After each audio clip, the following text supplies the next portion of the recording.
Like, my viewpoint my whole life was that I was never going to have a father. You all took the paternity test on your own and then sent me the bill, basically. You more son than Jayden. I think Jayden was 99.5. I never once thought about it like that. Like, oh, yeah, that's right. On some man-to-man shit. Was there anything else there? Like, your mom sent me an email, and it was one of those things that's like, what do you do now? There was another guy who y'all have a lot of the same features. Yeah, so anyway. This is CJ Mac, the Razorback, and I'm here with Uncontested Vision. First thing I'm gonna say is I love you guys. I'm glad we are all able to be here today. Our story is so cool. I wouldn't want it any other way. I wouldn't want any other brother. I wouldn't want any other father. Yeah, I'm just thankful for everything, bro. So let's go ahead and kick this off. Dad, CJ Mac, the Razorback, just give us a brief introduction of who you are. Who is CJ? It's me, Clovis Lee McLain II. My real name is Clovis. CJ is a nickname. I just got tired of explaining to people how to say my name properly. And when we left from Georgia, one of the last moves that I made before getting back here to Mississippi, came back to Madison Central High School, and everyone was asking me my name. And I tried to explain it to them a few times, and I said, just call me CJ. I noticed the background, obviously, if you want to go ahead and tell people what you got back there. Yeah, absolutely. The Fifth Quarter Podcast. It's chess, not checkers. And what we've been working on is creating a voice for former athletes, high-level athletes, where we can share experiences that we're having after the game of sport, whatever sport that might be. Just really being the total athlete and being healthy all the way around. The Fifth Quarter Podcast is a way to express that. And we're rolling into season 2, coming up in August. We'll start out with our college football preview. Be on the lookout for the next episode of the Fifth Quarter Podcast. First thing I'll say is, did you watch the full video, the brother interview, and what was your reaction to it? I did watch the full video at least one time. I was entertained, to say the least. A lot of it, of course, I was kind of there for, so it wasn't necessarily like, breaking news, but getting you guys' side of life, your view of the same story that I was a part of, at least to some degree. I think that's why I was elated that you guys asked about the follow-up interview, because I felt like there were, some informational gaps that I could help you fill in. And, I was anxious. So that's one thing that I definitely wanted out of this follow-up was, were there some things that we missed, some things we may have misremembered or that you remember differently? I don't know how much you told about how you all took the paternity test on your own and then sent me the bill, basically. So I don't know if y'all remember that part. It was like, okay, cool. Yeah, sure. Awesome, right? These guys are taking the initiative, and all I got to do is push this button and go, yes. We could touch on that real quick for the audience, because we did happen to leave that part out, and that was a major part of the story. With me originally reaching out to Dad, there were kind of factors and things in both of our lives in which we couldn't necessarily get to each other for a DNA test as soon as we would want. Do we go back and forth in these parts, or do you want to just... Yeah, feel free. Yeah. It's like you're talking about stuff going on, because that was like 2016, and I was going through my first divorce. And then I can remember your mom sent me an email, if I recall exactly. And it was one of those things that's like, what do you do now? I got this half wife, kind of on her way out the door. Email comes in, still trying to work things through with her. And then after that, I struggled immensely from some substance abuse and depression. And so the time grew much further than I had ever expected from getting to know you. So then you guys contacted each other, and Zarin, you were talking about what happened? Who looked up this paternity test network? Whose idea was this? Yeah, I think it was me. Yeah, I did a little bit of research. Just seeing on, like, if I can't get a paternity test at this time, since me and Jayden have access to each other, how can we figure out a way to get a DNA test, as brothers? So I just did a little bit of research, and they did have they had a sibling test, but you could test it on the paternity side. We got that back, and what was it, Jay? It was 99 point what? I think it was 99.8. 0.8, yeah, something like that. You more son than Jayden. I think Jayden was 99.5. Yeah. By the way, yes, because we did do a paternity test back in, what was it, 99? You did one, or what? Yeah. There had been sometime in 2000 though, because Okay. I'd already been to Nashville, and it was after my rookie season. We kind of went into your football career very briefly. And me just being the comical mind that I am, I sit there and I'm like, CJ is probably like, they sold me short. I want to ask you what your reaction was to us going over your football career. So go ahead and go into your football career a little bit more. I came out of high school as a fairly untalented player. Only reason why I got a scholarship to Arkansas is because I hopped in the car with a friend who was going to camp at Florida State. And by the time I left Florida State, I had a scholarship. I tell them I need to think about it. And I essentially turned down Florida State and chose Arkansas because I played basketball. And I thought still to that point that I was a hooper. And that's all I ever wanted to be. So Arkansas offered me an opportunity to play football and basketball. My freshman year, played very little, but I did start on special teams. Then my sophomore year, junior year, I started. All of those were all SEC years, and Dick Buckus Award, best linebacker in the nation candidate and finalist as well. I had a lot of controversy going into my senior year because I was kicked off the team. But then I finished up college and didn't get drafted as I was hoped or supposed or expected to be, and then end up in the Arena Football League MVP for 4 years here and there, 8 years total. I ended up my career there with the league's career sack total. Finished that career and working in sales and in the community as well with the Fifth Quarter Podcast, Mississippi Coaches Alliance. Anything I can do to help the next athlete, I'm out there doing. I know that you talked about a little bit of, just your initial reaction, with me reaching out and how it was just a joyous and just such a wonderful occasion. I do want to know though, like on some man-to-man shit, with me reaching out to you. I know that was probably a time in your life where you weren't expecting that. So was there anything else there, like, damn, like, nah, this can't be true, or like? No, it was none of that. I talked to actually some of my classmates about it, and there was another guy who y'all have a lot of same features. We went through a whole thing about it all. Maybe. Yeah. So anyway, more story was no. And first of all, I never made a habit of such thinking. You can't operate in a manner which is not protective from such measures, and then first reaction be like, oh no, oh, that's not.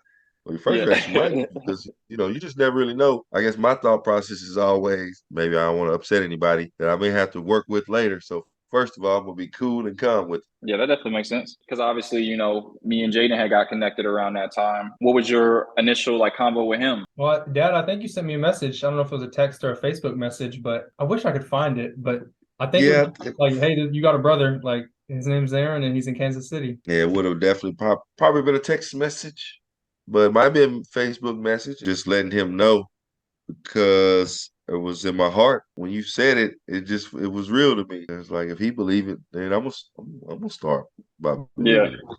Did y'all have to have a conversation like, well, you're not the oldest no more. This you little bro now. No. So what I tried to do was to share with him maybe the things that I was missing or things that I think I could have done better. I didn't give him advice based upon what I thought was cool. I always advised him to be a team player. I thought that was the most important thing. And, we never talked about touchdowns or plays or like what he should be, tackling the inside leg or however, whatever. I always told him it was up to his coach to handle the X's and O's, right, Jay?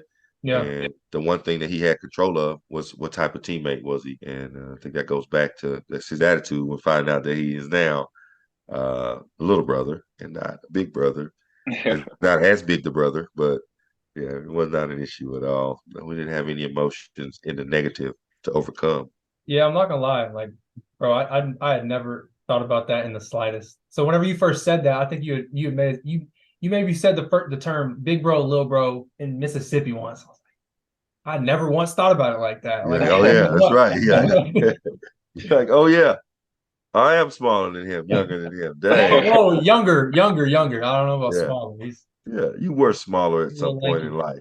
That's super interesting, like how you kind of explained your relationship. I honestly would have thought from the perspective of how much success you've had with football that you may have not necessarily pressed that on Jayden, but I always would have thought like maybe you were always in those type of moments, as far as like, like you just said, the coach is the one who's doing the X and O's, but most fathers with that type of success ain't thinking like that. They like, nah, Yeah. let me put my imprint on this team. Let me put my imprint on my son's life, and we gonna make sure that it goes, the direction that I have, vision for him. And I started growing, maturing to a point where I saw how important my education, or my lack of completing my education, was holding me back professionally.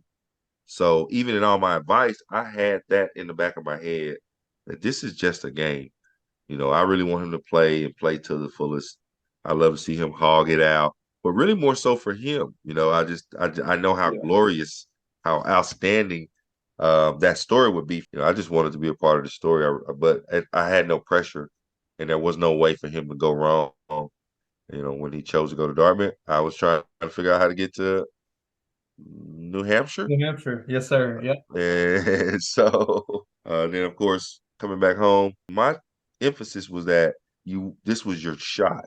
It wasn't even so much like do it for me, but hey, you're here. It's available for you.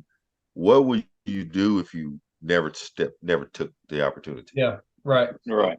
And I'm super glad I did. Yeah, I had a great time, and I wouldn't take it back for the world. Whenever I did stop playing, I kind of want to get your headspace.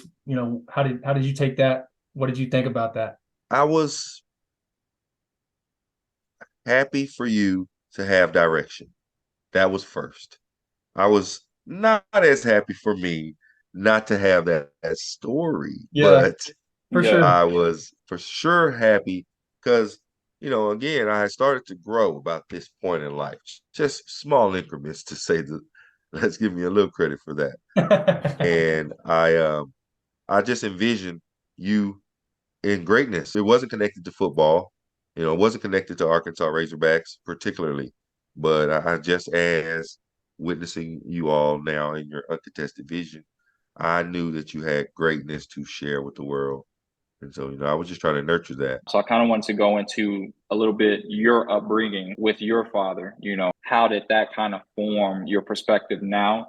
Just be honest on, maybe you had a different perspective early on based off of that relationship. So, it's important for the record to know that I don't know my paternal grandfather. My dad never met his father. So fatherhood started in this family, with Chloe Sr. Now, on my mom's side of the family, it was a totally different path. I had all of my uncles, grandpa, but my dad's side family started, as far as fatherhood, with him. So I learned a lot on myself on the fly is the best way to describe it. And, I think he taught me things based upon what he knew. Exactly the way you worded your mom and your upbringing, Z, was that, Yeah. she just taught you based upon what was in her heart and what she knew to be the right thing. Yeah. And so, I say the same thing with my dad. Now, I did learn from him that the father-son relationship needs to continue to grow as life begins to get more interesting. It's easy. Don't get me wrong. You got to go to work. You got to feed them and clothe them, make sure they, discipline them. But up until 18, there's not a tremendous amount of challenges that exist for your children, as long as you make sure they don't get hit by anything or anyone. Their challenges start after that. And so that relationship should continue to grow long after 18. You've got to have stages. That first stage has got to be instructional.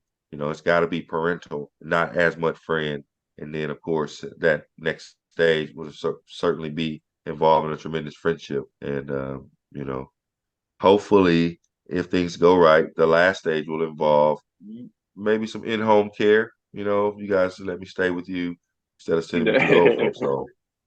We'll see. I see. Yeah, you see, you starting to plant them seeds early. Nah, we'll see. Obviously, the first time, Dad, you met Zarin was that Mississippi trip for my 21st birthday. What was your perspective on meeting Zarin for the first time? And also, too, how did you feel about us using that wonderful dance move you were doing in Mississippi? And two, what was that called? What is that called? Yeah. Man, I think it's called the ACL. Because it looked like something was broke. It looked like something was broke in my knee, a hiccup of some sort. But I don't know what I was trying to do, like a little like a little dab jig kind You of were just feeling thing. that drink. You were just feeling that Yeah, drink. yeah. There's I a was lot of trying to stuff kind of, going on. like shake it up, but it didn't go good at all. And that was the worst dancing I've ever seen. And so I hope it's entertaining to those who watch. Yeah. Meeting Zarin it was there was some pressure in that sense because now I got this grown up kid who I necessarily, if he don't like me, he don't like me. I can't really I can't buy him a juice box or no special Yeah, birthday that's true. gifts or nothing. It's too late for all of that. If this don't go, it's don't go. So there was a little bit of pressure, but it was quickly alleviated. I think more so because at the occasion, of course, was Jayden's 21st birthday. So we had plenty to celebrate during that time and that visit. I'm just blessed to have you guys. God has truly blessed me with some of the most outstanding men that He has created, and they came from parts of me, your moms.